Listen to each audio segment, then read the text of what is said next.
మా latest videos కోసం మా ఈ తెలుగు న్యూస్ ఛానల్ సబ్స్క్రైబ్ చేసి గంట సింబల్ యాక్టివేట్ చేసుకోండి. రేపు సోమవారం శివుడి ముందు ఇది వేసి దీపం పెడితే చాలు, వద్దన్న డబ్బు వస్తూనే ఉంటుంది, కష్టాలు పోతాయి, అష్టైశ్వర్యాలు సిద్ధిస్తాయి. ఎందుకంటే హైందవ సాంప్రదాయంలో వారాలకు ఎంతో ప్రాముఖ్యత ఉంది. ఒక్కో రోజు ఒక్కో దేవుడికి ప్రీతికరమైన రోజుగా మనం భావిస్తాం. అందులోనూ సోమవారం అంటే సాక్షాత్తు ఆ పరమేశ్వరుడికి, భోలా శంకరుడికి అత్యంత ప్రీతికరమైన రోజు. శివుడు అభిషేక ప్రియుడు మాత్రమే కాదు, భక్త సులభుడు కూడా.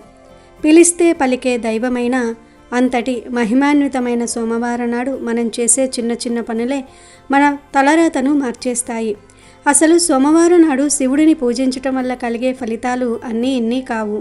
ఎవరైతే సోమవారం రోజున ఉదయాన్నే నిద్రలేచి తలస్నానం చేసి శివాలయానికి వెళ్ళి ఆ స్వామిని దర్శించుకుంటారో వారికి ఇక జీవితంలో తిరుగు అనేది ఉండదు. గుడికి వెళ్ళి ఒక చిన్న మారేడు దళం స్వామివారి పాదాల చెంత ఉంచినా చాలు, ఆయన మన కోరికలన్నీ తీర్చేస్తాడు. అంత కరుణామయుడు ఆయన. అందుకే పెద్దలు అంటారు, సోమవారం శివదర్శనం సర్వపాపహరణం అని. సోమవారం రోజున ఉపవాసం ఉండి శివారాధన చేస్తే జన్మజన్మల పాపాలు తొలగిపోతాయి. అయితే ఈ బిజీ లైఫ్లో, అంటే ఈ ఉరుగుల పరుగుల జీవితంలో అందరికీ ప్రతి సోమవారం గుడికి వెళ్ళటం కుదరకపోవచ్చు. లేదా ఇంట్లో మడికట్టుకుని గంటల తరబడి పూజలు అభిషేకాలు చేయటం వీలు కాకపోవచ్చు. అలాంటి వారు బాధపడవలసిన అవసరం లేదు. దేవుడు కోరుకునేది ఆడంబరమైన పూజలు కాదు, స్వచ్ఛమైన మనసుతో చేసే చిన్న నమస్కారం. అందుకే ఒకవేళ మీకు సోమవారం నాడు గుడికి వెళ్ళటం కుదరకపోయినా, లేదా ఇంట్లో పెద్దగా పూజలు చేసే సమయం లేకపోయినా పర్వాలేదు. కనీసం మీ ఇంట్లోనే మీ పూజా మందిరంలో 2 పూటల దీపారాధన చేస్తే చాలు. ఉదయం నిద్రలేవగానే స్నానం చేసి దేవుడి ముందు దీపం వెలిగించి, అలాగే సాయంత్రం వేళ కూడా దీపం వెలిగిస్తే సాక్షాత్తు లక్ష్మీదేవి మన ఇంట్లో అడుగు పెడుతుంది. దీపం పరబ్రహ్మ స్వరూపం. దీపం వెలిగే ఇల్లు దేవాలయంతో సమానం. అందుకే ఎంత కష్టంలో ఉన్నా, ఎంత తీరిక లేకపోయినా 2 పూటల దీపం పెట్టడానికి ప్రయత్నించండి. ఒకవేళ ఉదయం పూట ఆఫీసులకు వెళ్ళే హడావిడిలోనో, పిల్లలను స్కూల్కి పంపే తొందరలోనో ఉదయం దీపం పెట్టడం కుదరలేదు అనుకోండి, కనీసం సాయంత్రం ప్రదోషకాలంలో అయినా ఖచ్చితంగా దీపం వెలిగించాలి. సాయంత్రం 6 గంటల నుండి 7 గంటల మధ్యలో శివుణ్ణి తలుచుకుని దీపం పెడితే ఆ రోజంతా పడ్డ కష్టం మాయమైపోతుంది. ఇంట్లోకి నెగిటివ్ ఎనర్జీ రాకుండా ఉంటుంది. అయితే ఈ సోమవారం నాడు మీరు వెలిగించే దీపంలో ప్రత్యేకంగా ఈ పదార్థాన్ని వేసి వెలిగిస్తే చాలు, ధన సమస్యలన్నీ పోయి కోరినంత ఐశ్వర్యం వస్తుంది, కష్టాలు పోయి వద్దన్న డబ్బు వస్తూనే ఉంటుంది అని పెద్దలు చెప్తూ ఉన్నారు.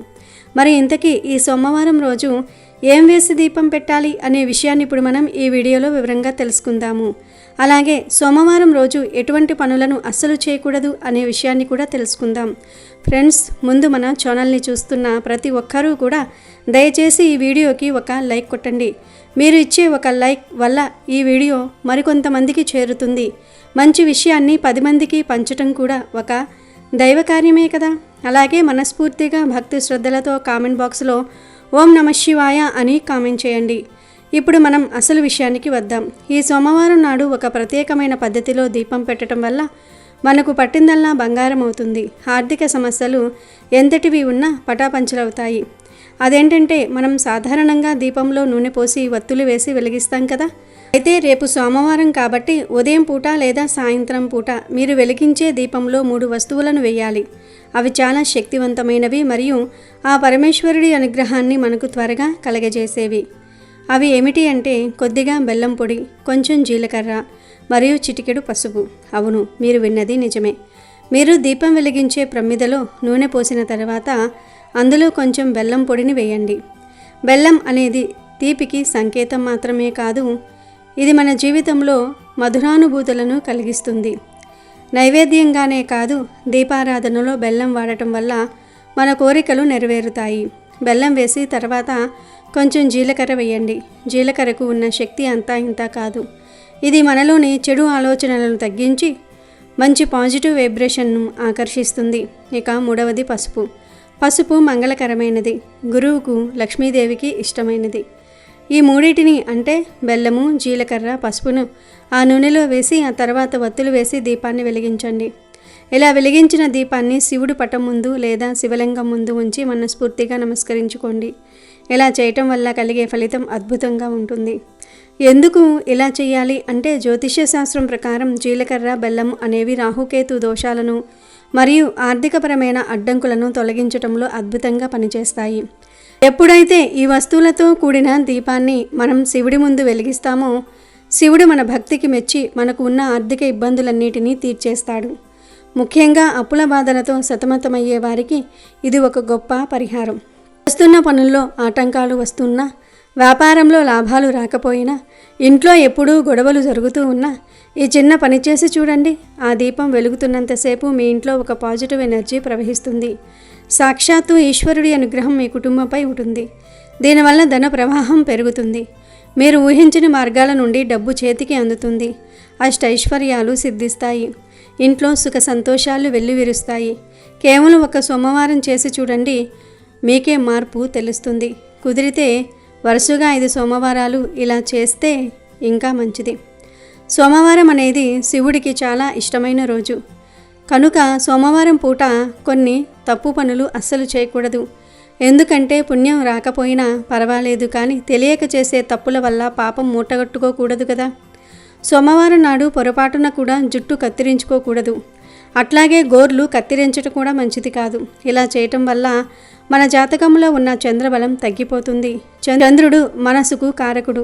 చంద్రబలం తగ్గితే మానసిక ప్రశాంతత లోపిస్తుంది. అనవసరమైన టెన్షన్లు వస్తాయి. కాబట్టి సోమవారం క్షౌర కర్మలు చేసుకోకండి. అలాగే సోమవారం నాడు మాంసాహారం తినడం అసలు మంచిది కాదు.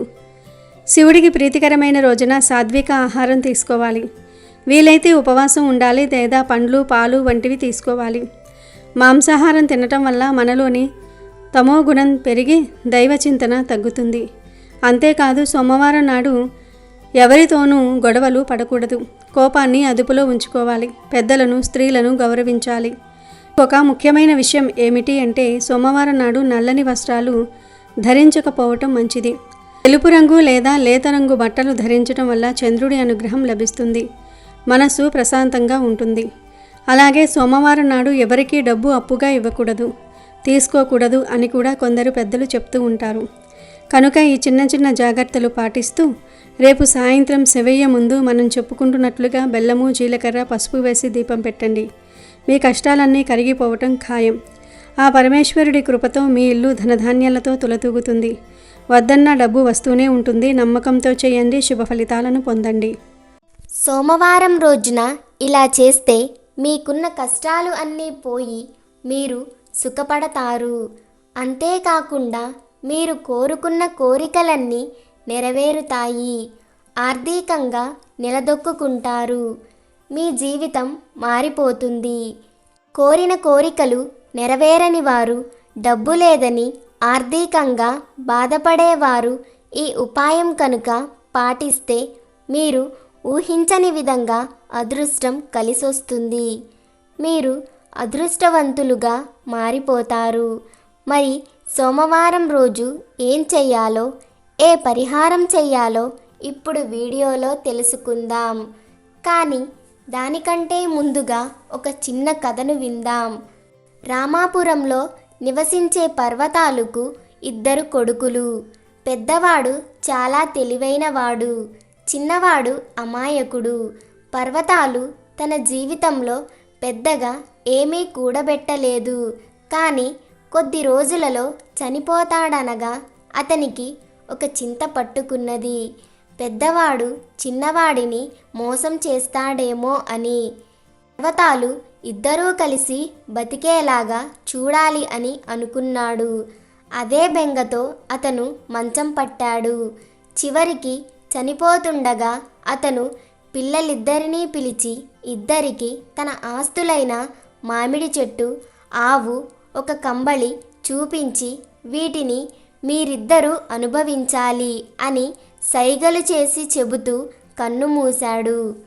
మరుసటి రోజున పెద్దవాడు తమ్ముడిని పిలిచి, ఒరే తమ్ముడు, నాన్న మనకు ఒకే చెట్టు, ఒకే ఆవు, ఒకే కంబళి ఇచ్చాడు కదా, వాటిని మనం ఎలా పంచుకుందామంటావు అని అడిగాడు. దానికి చిన్నవాడు, వాటిని అమ్మి చెరిసగం తీసుకోవచ్చు గాని మనం అట్లా చేయకూడదు. స్వర్గంలో ఉన్న నాన్న ఆత్మ సంతోషపడాలంటే మనం వీటిని కలిసి అనుభవించాలి అన్నాడు. అదేరా నేను చెప్పేది కూడాను. వీటిని మనం ముక్కలు చేయకూడదు, కనుక వాటిని కలిసి ఉపయోగించుకుందాం. చెట్టు మొదలు నీకు, పైభాగం నాకు. అట్లాగే ఈ కంబళిని పగలంతా నువ్వు వాడుకో, రాత్రంతా నేను వాడుకుంటాను. ఇక ఆవు ముందు భాగం నీకు, వెనుక భాగం నాకు అన్నాడు అన్న తెలివిగా. అయోమయం తమ్ముడికి అందులోని కపటం అర్థం కాలేదు. నువ్వెట్లా అంటే అట్లా చేద్దాం, నీ మాట కాదంటానా అన్నయ్య అనేశాడు. ఇక ఆనాటి నుండి ప్రతిరోజు తమ్ముడు చెట్టు మొదలుకు నీరు పోసేవాడు. ఆవు నోట్లోకి మేత, కుడితి అందించేవాడు. కంబళిని ఏ రోజుకా రోజు ఉతికి ఆరవేసి మడత పెట్టేవాడు. చెట్టు కొమ్మలకు కాసిన కాయలు, పండ్లు తీసుకునేవాడు అన్న. ఆవు పాలు తను పిండుకునేవాడు.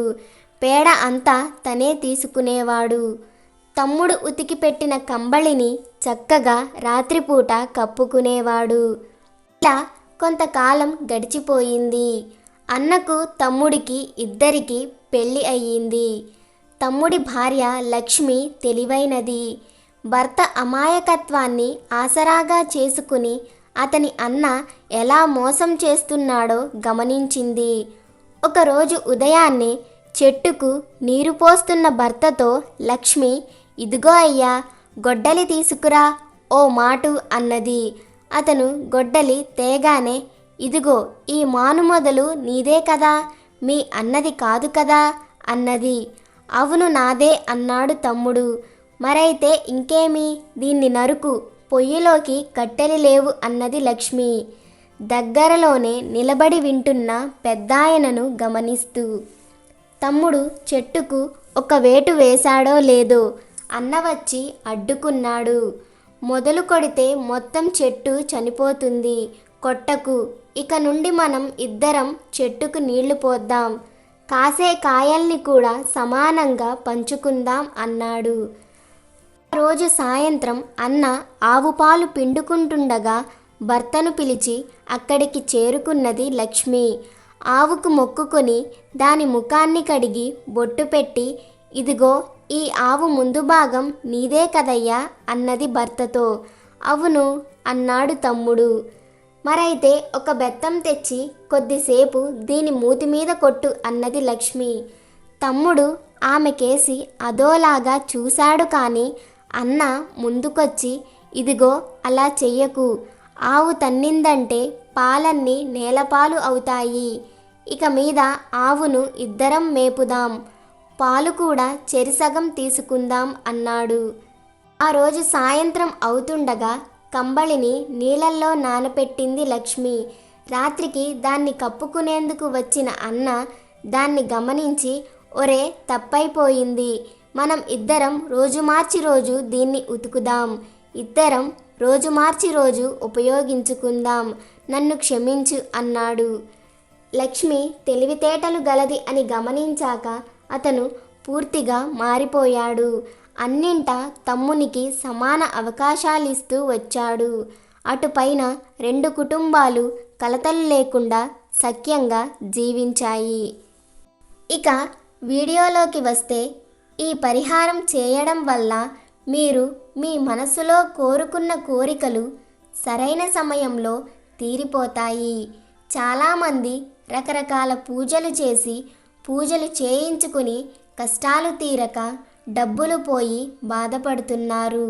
అలాంటి వారు ఈ ఒక్క పరిహారం సోమవారం రోజున చెయ్యటం వల్ల మీ ప్రతి ఒక్క సమస్య, ప్రతి ఒక్క బాధలన్నీ తీరిపోతాయి. మరి ఆ పరిహారం లేదా ఉపాయం ఎలా చెయ్యాలంటే, సోమవారం రోజున తలస్నానం చేసి తెలుపు వస్త్రాలను ధరించి తెల్ల జిల్లేడు చెట్టు దగ్గరికి వెళ్ళి ఇప్పుడు చెప్పుకోబోయే విధంగా 3 సార్లు నీటిని ఆ చెట్టుకి పొయ్యాలి.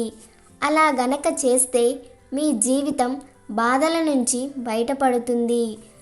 అలా సోమవారం రోజున తెల్లటి వస్త్రాన్ని ధరించి తెల్ల జిల్లేడు చెట్టు వద్దకి వచ్చి మొదటిసారిగా గోరువెచ్చని గ్లాసు నీళ్లు తీసుకొని చెట్టు మొదట్లో శుభ్రం చేసి మీ కోరికలను చెప్పుకుంటూ ఆ వేడి నీటిని చెట్టు మొదట్లో పొయ్యండి. ఇలా పోసిన తర్వాత ఆ చెట్టు చుట్టూ 3 ప్రదక్షిణలు చేయాలి. తర్వాత రెండవదిగా ఒక ప్యాకెట్ చిన్నది కానీ పెద్దది కానీ ప్యాకెట్ పాలను తీసుకుని ఆ చెట్టు మొదట్లో పోసి 3 ప్రదక్షిణలు చేయాలి. ఇక మూడవసారిగా పసుపు నీళ్లు ఆ చెట్టు మొదట్లో పోస్తూ మీ కోరికలు చెప్పుకుంటూ 3 ప్రదక్షిణలు చేయాలి. ఇలా చేసిన తర్వాత ఒక జిల్లేడు లేత ఆకును తీసుకుని ఇంటికి తెచ్చుకుని ఆ రోజు సాయంత్రం మీరు రాత్రి పడుకోబోయే ముందు ఆ జిల్లేడు ఆకును మీ తల పైభాగంలో కుడివైపున పెట్టుకొని పడుకోవాలి. ఇక తెల్లవారిన తర్వాత కటిక పేద స్థితిలో ఉన్న 5 లేక 10 మందికి అన్నదానం చెయ్యండి. ఇలా చెయ్యడం వలన మీ మనసులో ఉన్న కోరికలన్నీ నెరవేరుతాయి. కానీ నమ్మకంతో చేస్తేనే ఈ పరిహారం ఖచ్చిత ఫలితాలను ఇస్తుంది. కాబట్టి మీరు కూడా నమ్మి సోమవారం రోజున తెల్ల జిల్లేడు చెట్టు వద్దకు వెళ్ళి చెప్పుకున్న విధంగా చేసి మీ జీవితాన్ని మార్చుకోండి. అమెజాన్లో బెస్ట్ డిస్కౌంట్స్ కోసం వీడియో డిస్క్రిప్షన్లో లింకు ఉంది చూడండి. అలాగే మా టెలిగ్రామ్ ఛానల్ సబ్స్క్రైబ్ చేసుకోండి.